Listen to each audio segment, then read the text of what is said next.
I was like, okay, well, now I have to go home and get good enough to jam with Chris Thile. I still love listening to albums. I always have, and when I get into something, I'm obsessive about it. Listening to other writers is really kind of my number one way of studying, and I really feel like that work is invaluable. We don't have to feel like dirt anymore, though love's not earned. Baby, it's our turn.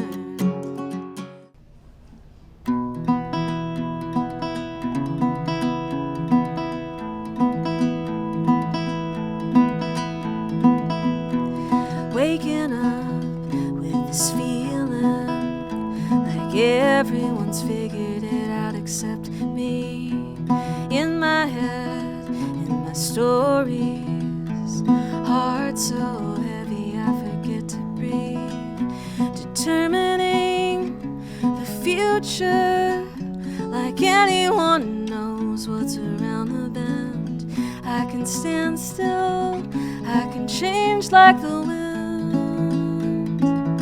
This is the way it is now. Even with the darkness nipping at my heels, the goodness is still dancing me around. This is the way it is now. It's a hard time, but it's our time, and someday we'll be looking back, missing the way it is now.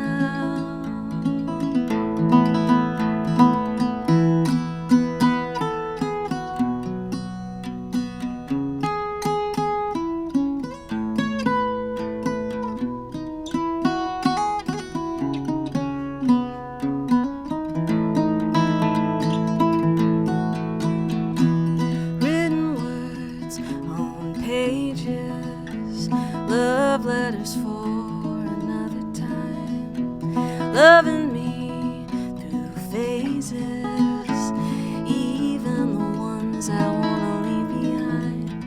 Long walks in sunshine to warm up my blood when I'm down and out, watching thoughts like clouds in my mind.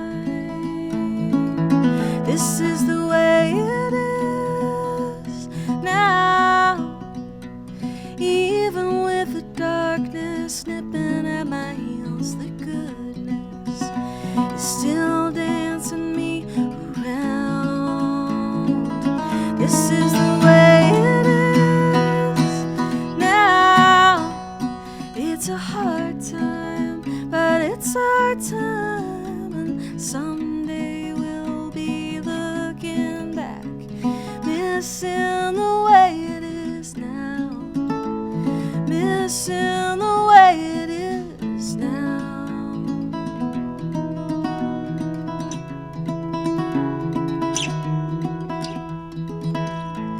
Long walks, sunshine,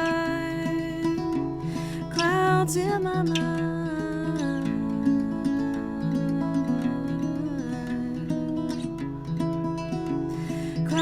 In my mind.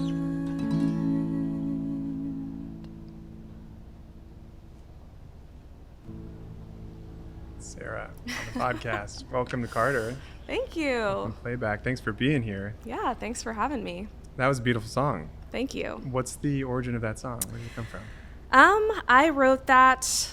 I wrote it with the great Sarah Buxton, who's one of my favorite writers in town. I met her a long time ago through my other friend, Jed Hughes, who I know is a friend of Carter and just one of my favorite people and guitarists and musicians all around. And Sarah and I had gotten together to write for my last record, Polaroid Lovers.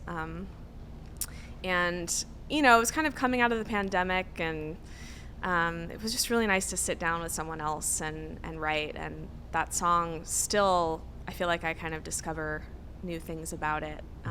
It's kind of, I think everyone, if you kind of go through life, have moments of self-doubt potentially, and it's kind of like a love letter to yourself almost, kind of reminding you that just to be in the moment, take it one day at a time. And so it's nice. I haven't actually sung that song since I was on tour last year, so it's nice to kind of bring it back out. It's a beautiful tune. Thanks.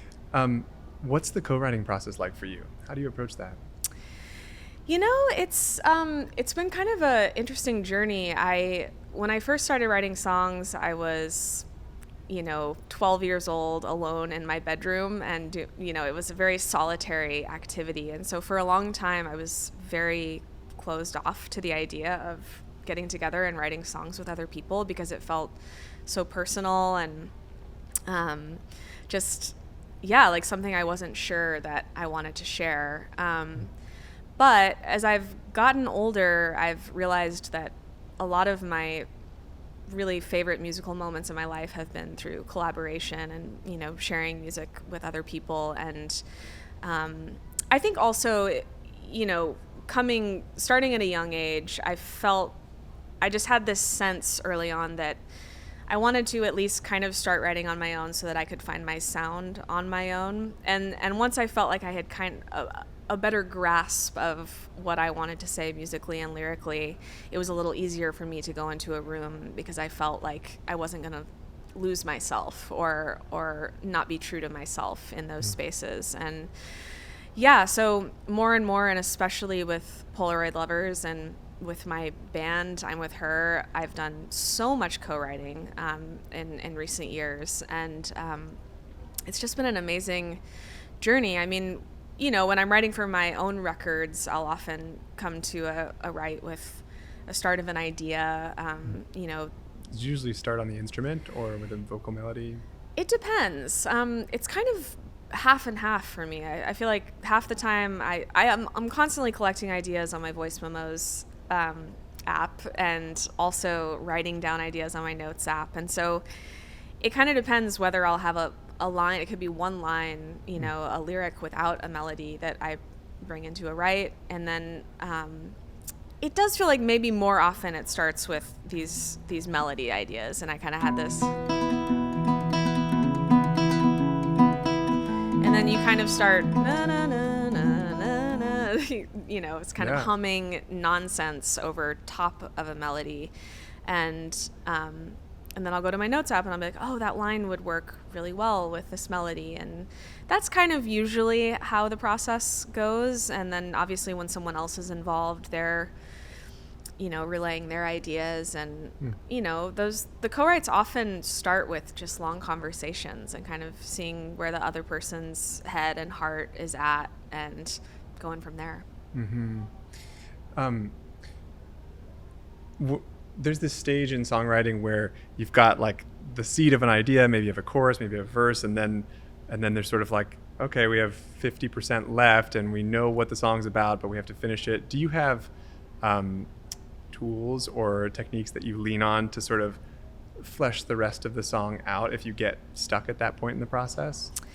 I think it's just really not editing yourself in that moment. I think it's really the times that I find, and that's when you have a great co-write or you're having a good day on your own, those are the best days I find, is when you're just letting the ideas out and not stopping yourself before you say it. It's really, that's kind of the best tool that I could offer. And then after the fact, obviously going back through and editing, and you might realize, oh, we repeated that word 3 times. Like, what's a more interesting word that we could use instead?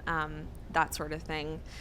But yeah, I feel like the best tool is just to kind of try to unlock your brain a little bit and let your ego out the door. Like I heard Jackson Browne say one time, which I think about this often, and I think it was part of why I was hesitant to co-write initially, is he said when he was writing, especially early on, he had to make sure that he was in a room where no one could hear him, because he had to feel free to try anything, even if it was stupid or sounded stupid to him.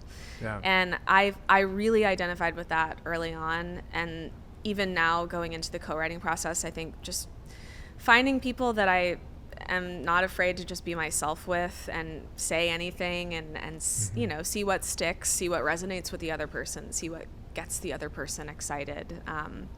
Yeah, that kind of free flow I find is just the best tool. Yeah. When you were writing your last solo record, when I was listening to it earlier this week, and it's so eclectic. It has so many different flavors on it. When you set out to record the record, did you go into it with a specific intention, or was it just what flowed out? It's really just what flowed out, and that's often the case with my albums, except for the case of one album of mine, Blue Heron Suite, which was very much, you know, it's a suite. It's meant to be listened to as one. And all of my albums really are, but thematically that one is kind of the same throughout. But it always surprises me writing songs and recording them, and after the fact, after you have this album, the themes that do emerge, and kind of you realize, oh, this is what's on my mind, this is what's in my heart. And I think that's if you're being true to yourself, those things will emerge. But yeah, I don't really like to go into the creative process saying this is going to be about this.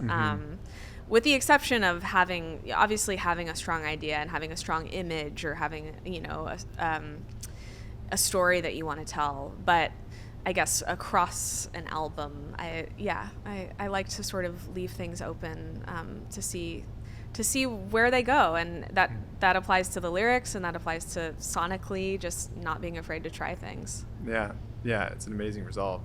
Thank you. I want to, switching gears here a little bit, I want to hear about the origin story of I'm With Her. Like, how did that come to be?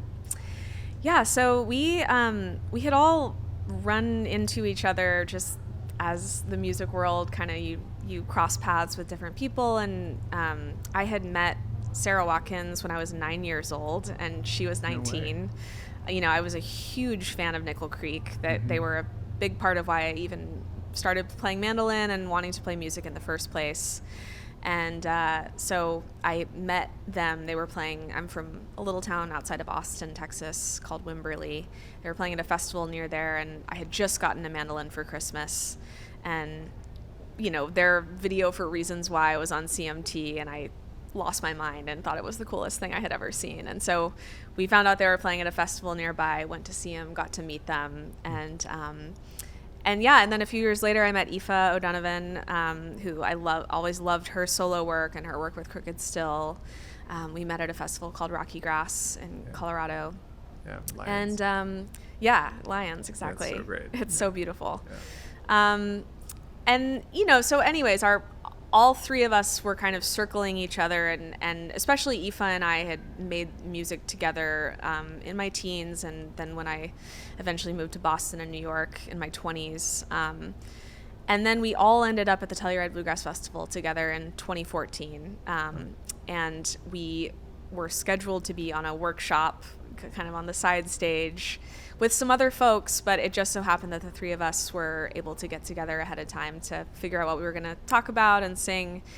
And that was like this just magical aha moment, the first time that we sang together, the three of us, and we decided this is too good to not do it all the time. So we decided to make a band. What's the dynamic like between the three of you? Like, even off stage, like, what's the vibe? It's incredible. I feel, you know, now we've been in this band for 11 years, and it still just feels zingy and miraculous and so fun. We're really, I'm an only child, but we really have a very sisterly, familial vibe together.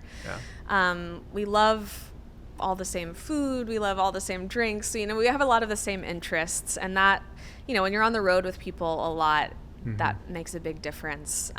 We also, I think one of the things, and, you know, a lot of our new record is really about a lot of these themes, is we share that we grew up in music-loving families with parents who just, we were so lucky to have parents that fostered our love of music from a very early age. And I think the three of us, that really bonds us together, having had that experience early on. And Yeah, it's a great mix of fun vibes on the road, and also just, we take what we do very seriously. And so it's great even now, we're like 6 months into touring this record, and we're still rearranging things and finding new ways that we can sing things and keep it fresh.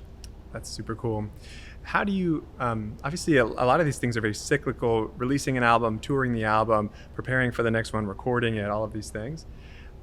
How do you folks balance that as a band? Are you writing while you're on the road, or do you treat it seasonally like this? Yes, seasonally, I would say, but we definitely don't write when we're on the road. I've never been able to do that really, other than what I was saying earlier about collecting ideas. I feel like I'm always trying to collect small snippets of ideas, just traveling and being out in the world. But the way that band especially works, because we all have such crazy schedules individually, is we have to plan very far in advance. And so we've done many writing sessions, writing retreats for our records. And for this new one in particular, we actually had 3 writing retreats over the course of 3 years. Wow. And, that wasn't even planned. It just kind of was the way that it shook out. We weren't in a rush. We really wanted to prioritize the songwriting process, which, not that we didn't on our first album, but the nature of that first record was just so fast in how it came together. We got together for about 8 days to write the record and recorded it in 3 weeks. And that was that. It was a swift process. Did you record it here in Nashville? We recorded it in England, actually, at Real World Studios. Which is that where you wrote it as well, or? We wrote it at a little house in Vermont. Yes. So all over the place this band is. Yeah. And we kind of like it that way. There's something to be said for kind of coming together and writing on, Sarah Watkins likes to call it neutral ground. It makes it a new experience for all of us together, as opposed to one person having more of a connection to something than someone else. And I feel like that affects the music because we're experiencing it together. Why did you choose England? We chose England because we wanted to work with Ethan Johns as a producer, and he lives over there, and he lives very close to this incredible Peter Gabriel's studio, Real World. And so that's where we made our first record, and it was amazing. It was magical and we ate so much soup. That was the cuisine of the studio. And then this record we did in upstate New York, which had a similar, not nearly as far, but similarly secluded vibe. Yeah. Sounds lovely. Yeah. You always go to a destination to record records, or is it? With that band, now we're 2 for 2. Yeah. Which is fun because for my own records, I've made almost all of them here in Nashville. And which I love. I love recording here. I made my first 4 records with Gary Pachosa at his home studio, and made this last record at Sound Emporium. It's a great space. Yeah, so it's kind of fun to have the band be a little more adventurous. And how do you think about the balance between the solo career and the band for yourself personally? Hey folks, quick break here if you'll give me 2 seconds of your time. This podcast is really a labor of love, and the function is really to share the incredible stories and inspiration to help you along your journey as a musician. Now, we don't ask for anything in return, but if you want to help the show, one of the best ways that you can do it is to click the subscribe button below, leave us a comment, or leave us a like. That helps tell YouTube to spread this to more people like you. And if you really like the episode and you want to share it with a friend, that helps even more. Additionally, we've been thinking about cool ways that we can add more value to our community here. And our nerdy team over here has come up with a really cool new software tool for you. Basically, it's a slow down and looping tool for all of the platforms that you learn guitar on. It lives in your browser on top of YouTube and Instagram, and it allows you to slow things down, loop different sections so you can really focus and learn things from all of these videos. It's a super cool tool. I use it every single day myself, and we want to give it to you as the viewer for free. So all you need to do is click the link below, register for that, install it on your computer, and that is our gift to you. So with that, we'll get back into the episode.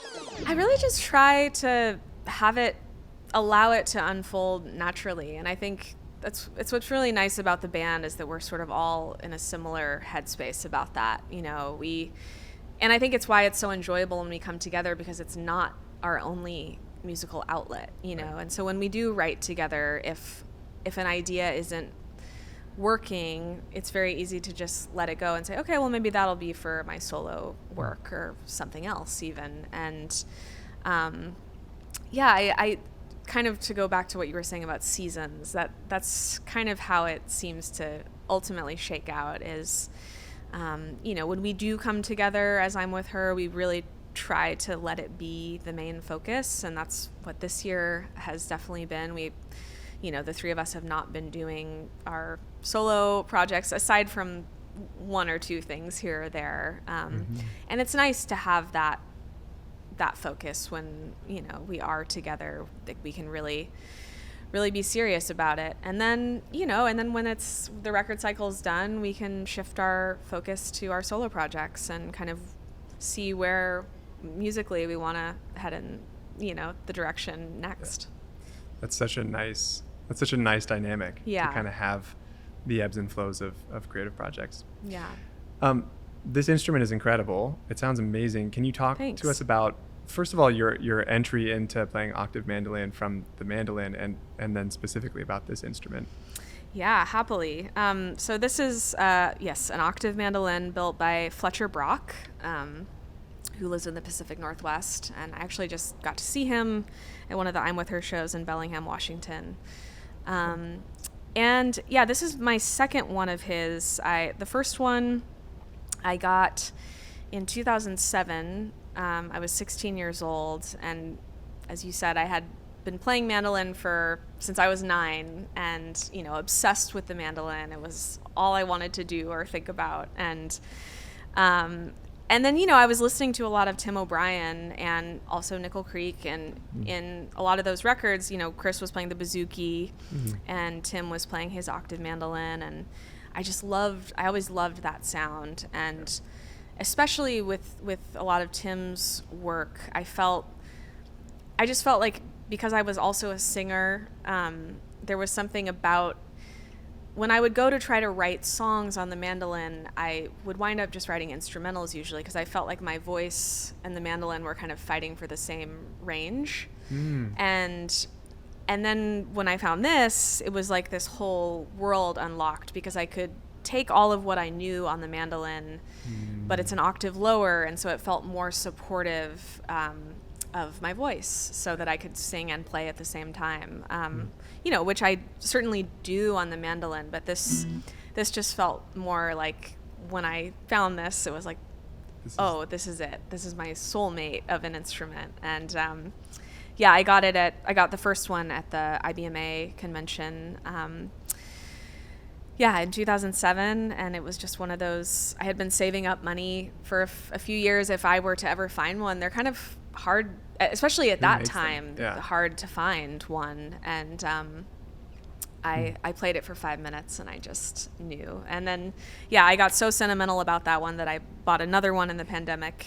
And now I'm sentimental about this, so I'll probably just keep buying. Did you change anything? Like, did he build it for you custom, or? He actually didn't. It was one that he kind of had ready to go. And this one, the neck is a little bigger on this one. I feel like this one's a little louder than the other one, and I've come to really love it. But they both have special places in my heart. Do you know what kind of wood it is? I don't. It's okay. Sorry, I should. I'm the worst with those kinds of details. I feel the same way, but it's a stunning instrument. Yeah, it is so beautiful, and Fletcher is just a master at what he does. Yeah. Super cool. I wonder if you might, actually, you know what? I have a little game. Okay. If you're open to it. Sure. I have 4 cards here, and on each of the cards is a person that you've interacted with in your career. Oh. And I wonder if you might have some stories about them. Sure. So if you want to Wow, this is draw fun. One. Chris Thile. I have so many stories. I want to hear them. Well, as I was saying about Sarah Watkins, I met Chris when I was 9 years old. And he was actually, they were doing a little workshop at the Old Settlers Music Festival, and he, they came out to do signing after the workshop, and he signed my festival program, Let's Jam Sometime. And I was like, okay, well, now I have to go home and get good enough to jam with Chris Thile.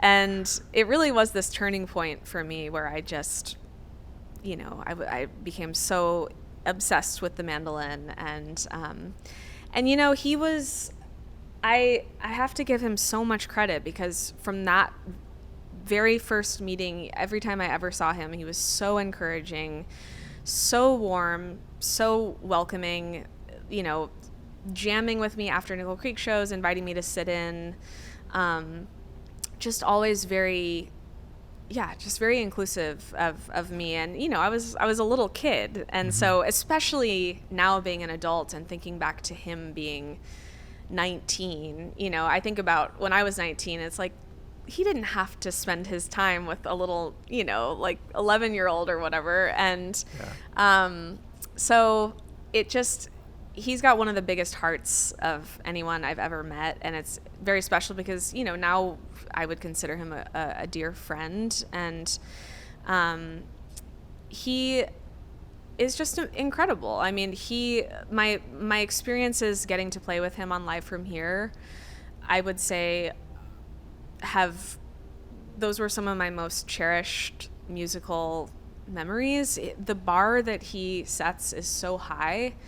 And, I know you've had Chris Eldridge on the podcast, and Critter and I always wind up talking about how there's so many moments on Live From Here where we were just like, okay, I don't know how this is going to go, but this is scary. But there's something so beautiful and freeing about that as a musician, where Chris trusts, he trusts that you're going to give your best, and he expects a lot. But it's just such a beautiful combination of setting the musical bar extremely high, but then also this incredible warmth and kind of open arms vibe. And the combination of those two things are kind of hard to come by. So yeah. 100%. Yeah, I think it's interesting. We had Sierra Hall on a couple months back, and she has a similar story. It sounds like, the two of you have kind of interestingly parallel stories of sort of being these early, I don't know if you like the word prodigy, but early prodigy sort of mandolin players. Chris Thile sort of comes into the mix and then sort of, propels you along even further. And it's really neat to see that kind of, for sure, almost generational influence. Absolutely. Yeah. You want to draw another one? Sure. Great. This is great. Bela Fleck. Oh, I'm actually gonna see him on Wednesday for a session. Bela is someone, I don't know him as well as Chris Thile, but he has always, similar, going back to the generational thing, it's like he's a generation ahead of Chris, and I know that he had so much influence on Chris. And I think, Bela, he just has always been so kind and encouraging. And I think, I've tried to remember that, as I get older, when I encounter younger musicians, because I just feel so lucky that I was able to meet these incredible guys, and that they happen to be great humans in addition. A lot of people say don't meet your heroes, and I feel like that, in the folk bluegrass acoustic world, when I was coming up, I felt so lucky that I had great mentors to look up to. And Bela is one of the greatest musicians of all time. And I was lucky enough to have him play on my second album. And he just, and also I feel like I can't talk about Bela without also talking about Abigail Washburn. Oh my gosh, she's so incredible. Who was one of my early banjo influences. Because I've always played clawhammer banjo, not three-finger style like Bela. And so I really feel that my getting to know Bela has had a lot to do with Abby early on, and her open arms to me as a young musician. Can you talk about those early years? How did you get into this style? When you were 9, what did that look like? Yeah, so I mean, my parents were very much a part of my early musical awareness, just because there was always, my parents are huge music lovers. There was always music playing in the house. My mom plays guitar and sings and writes songs as a hobby. And so, you know, when you're a kid and I could see her typewritten lyrics around the house, you just think, oh, this is something people do, and I'll try it. So, you know, my parents were very encouraging of music, and I, you know, don't really remember having a babysitter often. They would just take me with them to see live music in Austin. And yeah, so when I always sang. I really don't have many memories in my life of not singing playing some role, you know, just singing in the car, singing around the house. That was just something I did kind of from the get-go. Did you take lessons when you were young? Not when I was young. I really just came naturally. And then, you know, later on, I took some lessons. I was part of Austin Musical Theater, had Michael McKelvey was the voice teacher there. He was great. I had an amazing music teacher, Diana Reapy. And then at NEC, where I went to college, Dominique Eade, I took lessons with her. But in those early years, it was just singing around the house, you know, no lessons. And then, when I started playing mandolin at 9 through hearing Nickel Creek and Tim O'Brien and Gillian Welch and all that good stuff, I simultaneously, we found out about a bluegrass jam every Friday night in my hometown of Wimberley, started going to that, and it was kind of no looking back. I mean, I just fell in love with the music, with the vibe, with, you know, the people. I mean, and that, again, like, not to sound cheesy, but I was just lucky that it was nice people who were welcoming to a little kid. Do you remember your first fiddle tune? I think my first fiddle tune was Red Haired Boy. Yeah. Yeah. Yeah. Cool. Do you remember, I feel like a big transition moment for a lot of young players is learning how to take your first solo in a circle. Do you remember what that experience was like for you?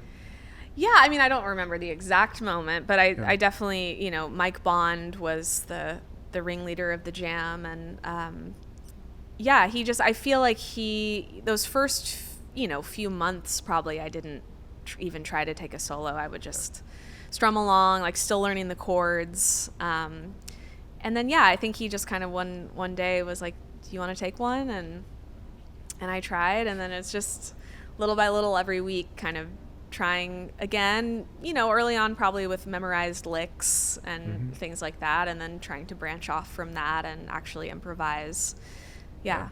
Was it mostly like Thile licks that you were transcribing and trying to learn, or were there other players that you were listening to a lot to get your... There was definitely a lot of Chris, definitely. Mike Marshall, you know, those duo records that Mike made with Chris were very influential to my mandolin playing early on. David Grissman, Tim O'Brien, I mean, all of the Hot Rise stuff, so many of, you know, Tim's record Traveler came out when I was in the 8th grade, and it just, I was obsessed with it. And I was learning a lot of those solos.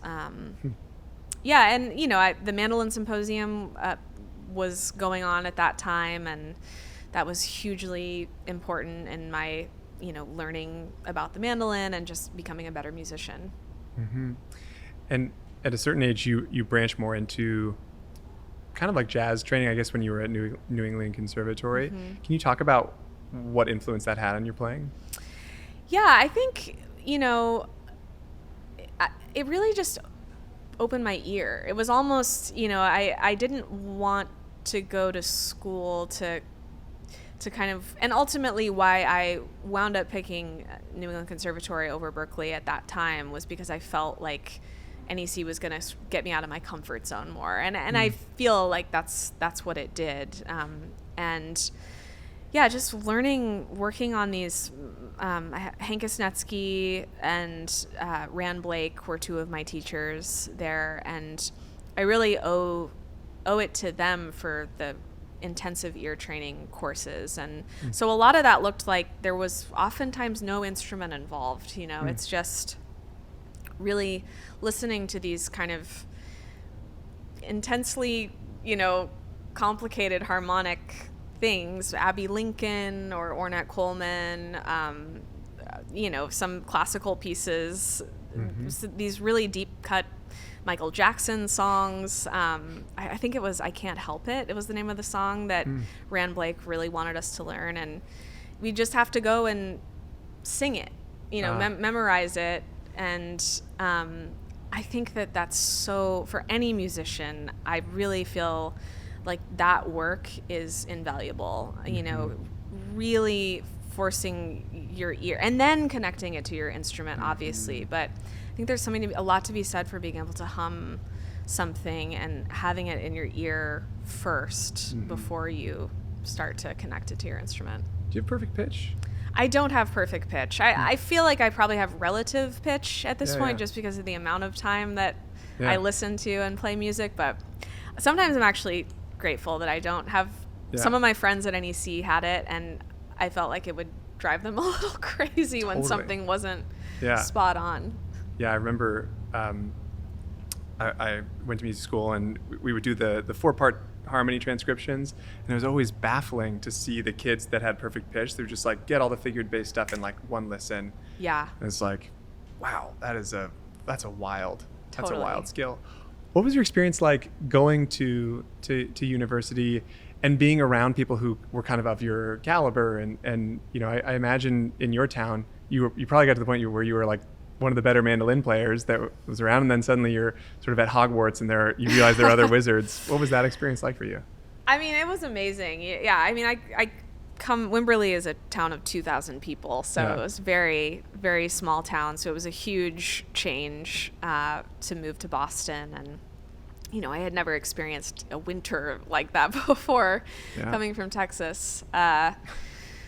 Yeah, I mean, I was lucky because, I mean, a huge part of why I even wanted to move to Boston in the first place was actually because of the community of people that I had met pre-college, at camps and festivals. A lot of my friends, Alex Hargraves, Nathaniel Smith, Dominic Leslie, were some of my good friends from the time that I was a young teen. And they actually, not included, but Dominic and Alex had gone to Berkeley, and a lot of my musical community was at Berkeley, and I lived a couple blocks away, so it actually felt like my community was half NEC, half Berkeley, and it was just incredible to be around that many people my own age who were so fired up about music, and it was music at all times of every day. There was kind of this, Dominic lived in this sort of legendary apartment that we refer to lovingly as 65. It was on 65 Hemingway Street, and that was kind of the epicenter of the Boston music scene at that time. Jams all the time. It was, in many ways, felt like just as much a part of my musical education as the real schooling did. Yeah. It's cool too. I hear in a lot of your solo records, this influence is sort of like the new acoustic vibe, where it's like has these elements of bluegrass, but then the song will be in 7, or it sort of like brings in more complex harmony.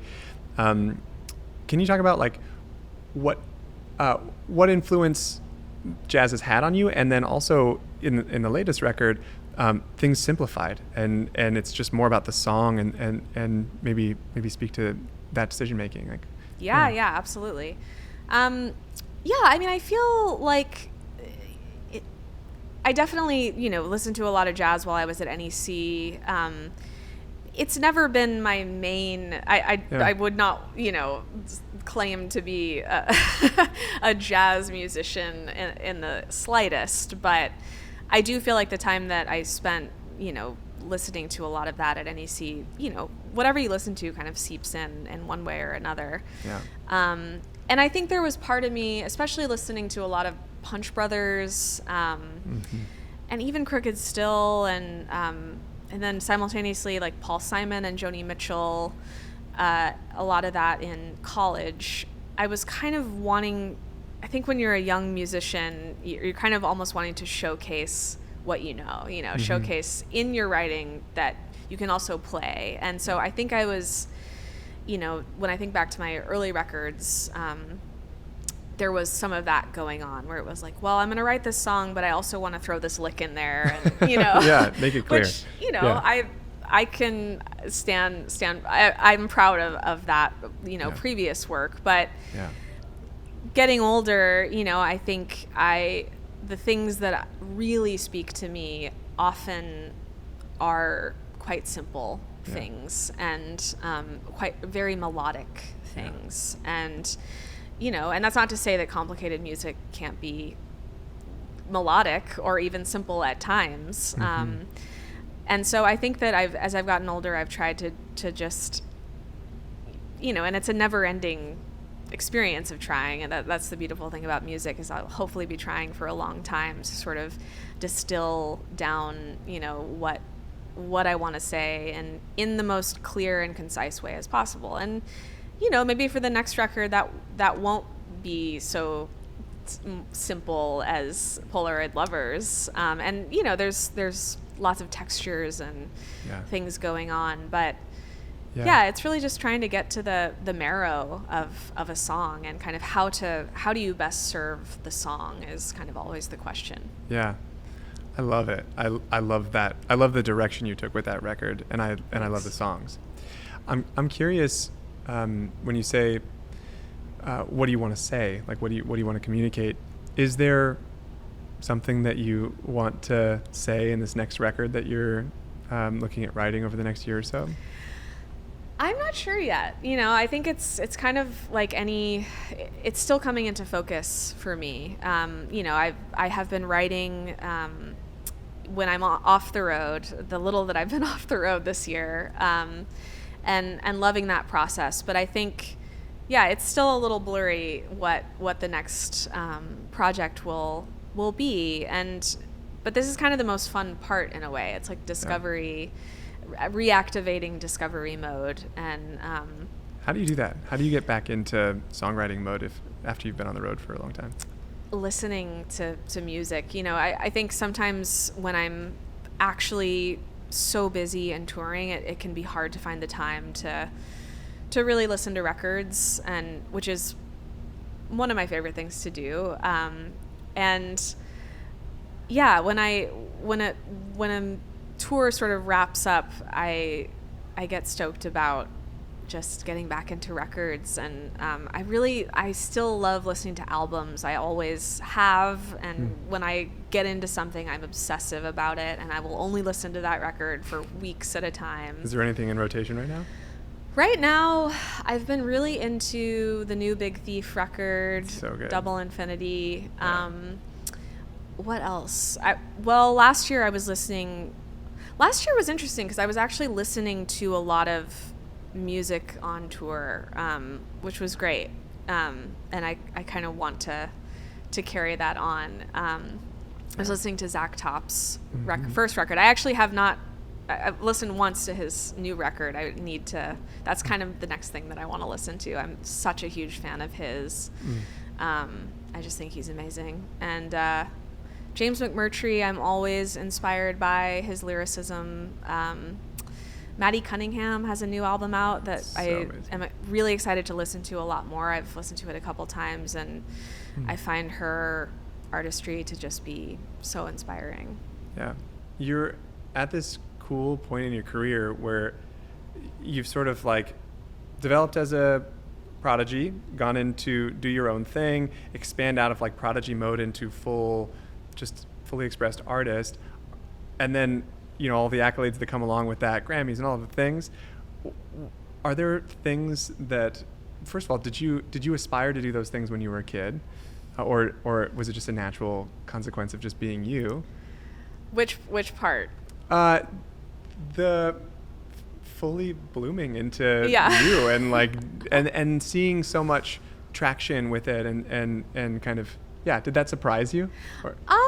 I mean, yes, but also I did dream about that since I was little. I never really envisioned anything else for myself in a serious way. You know, it was just always, music was always there, and it was always what I had my sights set on. And so yeah, I'm you know, I think if anything, my goals are just to be able to keep doing what I've been doing, you know, just to be able to have done it this long feels like a gift. And so, are there things that you're still like, I really want to collaborate with that person or do this thing?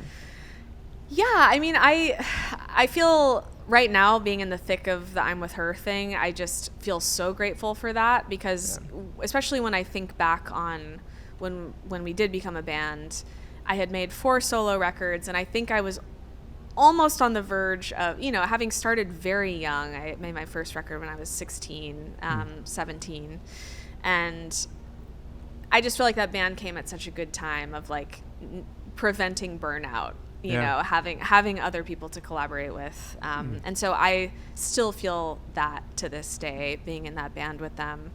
Yeah, I don't know. I'm excited. I always have little ideas about what kind of record I could make next, and, you know, sonically what I want it to sound like, and if it's going to be more stripped down or what the vibe is. But yeah, I think at the end of the day, just getting to do it in the first place is truly the reward. Well, I wonder if you'd play another song for us. Yeah, totally. All right, I'll try this. I'm going to play this John Hyatt song that I've loved since I was little. It's called Drive South. Yeah. This guitar sounds amazing. Yeah. You sound great.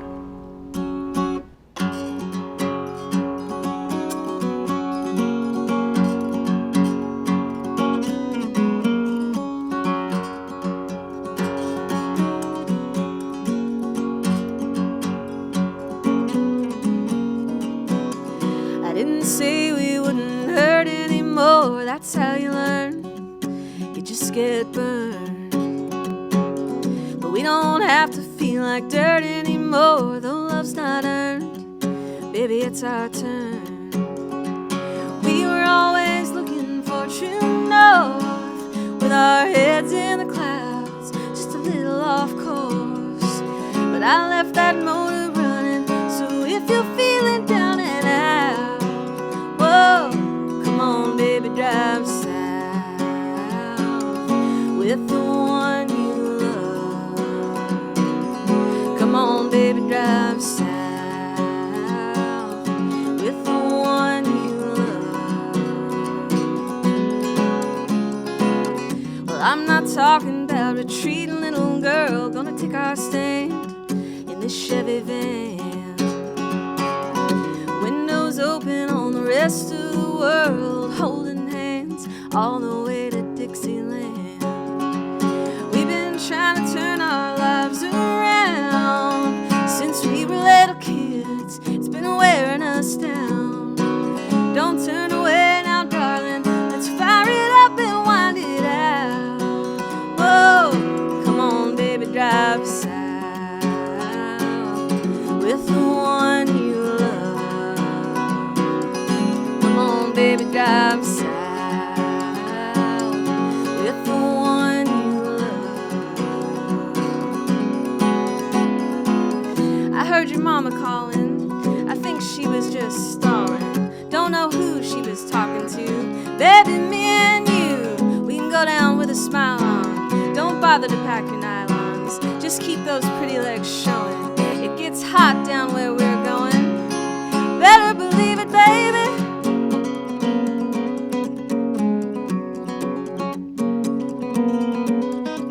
But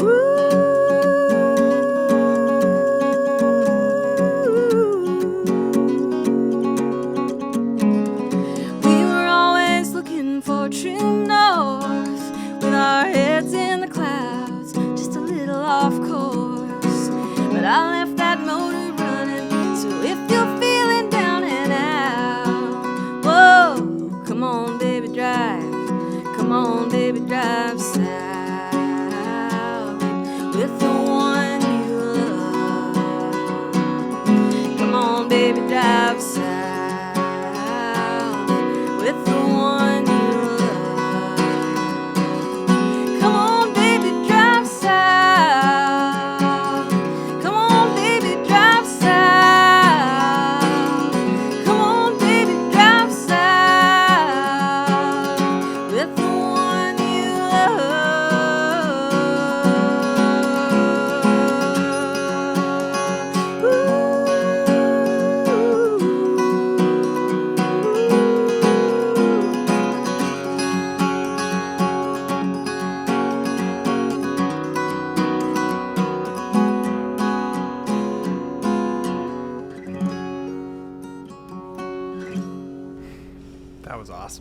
was a great tune.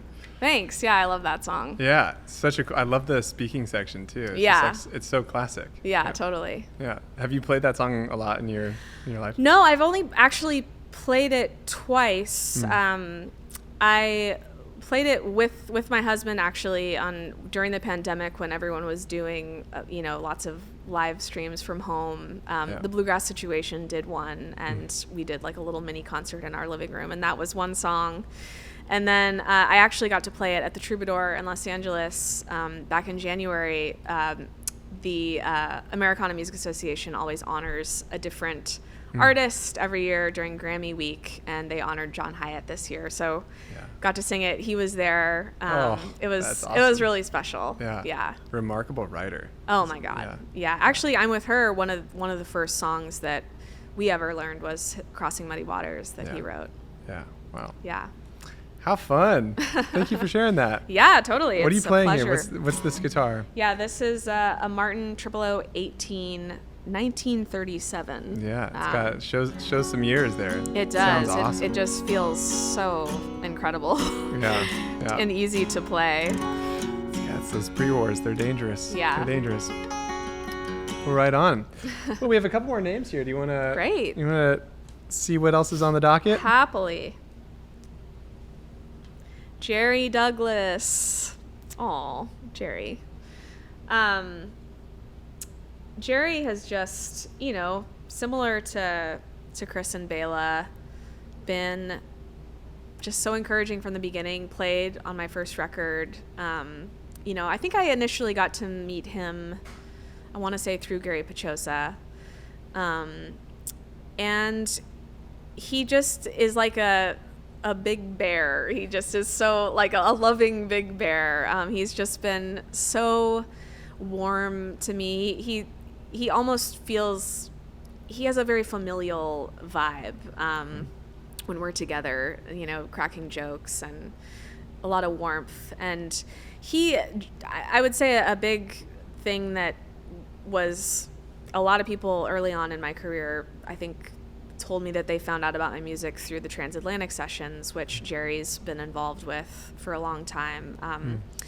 It's for folks that don't know about it, it's kind of a coming together of acoustic folk musicians from in Ireland and Scotland and England and American, folk musicians. And Jerry's kind of the ringleader of it all, along with Ali Bain, who's a great Scottish fiddler. And it's just, I got to go do the first one that I was a part of was, I want to say back in 2011. I was in college, and he was like, do you want to come out to Scotland for a week and tape this for the BBC? And, I had never been there before. It was just this magical experience. We taped it in the middle of nowhere up in Inverness, like, North Scotland. And wow. Alison Krauss was a part of that. It was, Sam Bush, all these amazing, Danny Thompson, who sadly just passed away, great bass player. So many musicians. I'm not going to name them all, but everyone who is a part of that is just so inspiring. And I feel like there's always been that connection between, Celtic music influencing American folk music. And, Jerry obviously knows that. And so I think he's really prioritized that show. And I've gotten to be a part of several of them now. And what a fun project. Yeah. So can't say enough good things about Jerry. Jerry's man. You want to do the last one? Last one. Aoife O'Donovan is my dear, dear friend in my band. I'm with her, along with Sarah Watkins. And, Aoife, I technically met Sarah Watkins first, but I met Aoife when I was, I want to say 14 years old. And like I said before, I'm an only child, and Aoife is the oldest of four. And so I feel like that actually has a lot to do with our dynamic, because she kind of just scooped me up and is like an older sister to me. And yeah, I think we bonded early on, just loving a lot of the same music. We we really got to bond at this camp out in California called Mount Shasta Camp, that brother or sister Tashina and Tristan Claridge put on. Great musicians. And Tristan played cello in Crooked Still for a long time. Anyway, Aoife and I really bonded over just loving Nancy Griffith, loving Laura Veers. I feel like Aoife showed me so much music that I didn't. She showed me Joanna Newsom, which I had never heard her records before. Yeah. Book of Ride On. Yeah, Book of Ride On. Mm-hmm. So we just, Kate Rusby, oh my gosh, so many Kate Rusby records that Aoife showed me. She really has just been such a musical soul sister to me from the beginning, and now she really is like a family member, and I'm so inspired by her. I think maybe more than anyone I know, any musician I know, especially singer, she has the ability to just change it up from night to night. I feel like I'm very much the musician. Oftentimes, when I figure out what works, I like to do it that way. And occasionally, I like to change things up. But she's so good at just doing these small little vocal changes from night to night. And so it's so fun to be on stage with her. And it kind of forces me out of my comfort zone, too, and forces me to kind of try new things where maybe if I was on my own, I wouldn't. I can't believe I get to be in a band with her. I'm so inspired by her. Well, we're lucky to get to hear you folks. It's an amazing band. Thank you. Thanks. Well, what can folks kind of look out for from you over the next few months? Yeah, so still, depending on when this comes out, still a lot of I'm With Her dates. We have some shows in January in Florida, at the end of January. And that's actually where Aoife lives. She lives in Orlando. So we're doing an Orlando show. We're playing at the 30A Songwriter Festival. And we're playing in Ponte Vedra Concert Hall in Florida. And cool. Really looking forward to those. And definitely going to be more I'm With Her shows next year, that aren't announced. But I can tell folks they can be looking out for those to be announced. And then, aside from that, just... like I said, getting re-inspired, digging into songwriting when I'm here at home in Nashville, doing some co-writing. Been writing a lot with my friend Jed Hughes, who I love, He's and so great. He's so inspiring to me, and so that's been really fun. Not sure what's going to come of that at this point, but it's exciting to be in the space where it's see what happens next. Do you put time on your calendar when you're not touring specifically for writing, like next year? It kind of comes in small chunks, but yes. Yeah, short answer is yes. I have started really prioritizing scheduling writing because I've realized that if I don't, that it can kind of get away from me. And that's been great. And that actually has been one of my favorite, I just moved to Nashville during the pandemic, so that's been 5 years, but I still feel relatively new, and I feel like that's been one of the most wonderful parts of living here is just there's so many incredible writers here, and when I'm off tour, it's just been amazing to get together with people and stay inspired and stay writing and really stay on top of that muscle, because it is a muscle. I find more and more. I think when you're young, and especially if you're young watching this and it comes naturally to you, writing or playing or any type of musical thing, it comes naturally. And so I think there's this element of, okay, well, this is cool. And then I think the older you get, it's like, no, you really got to work. Yeah, it's a craft. Keep working on it. And it's a beautiful thing because you can kind of never stop growing. Yeah. Are there ways that you work on songwriting other than just writing songs? Are there books or are there teachers or sort of like approaches that you take to improve the craft of writing?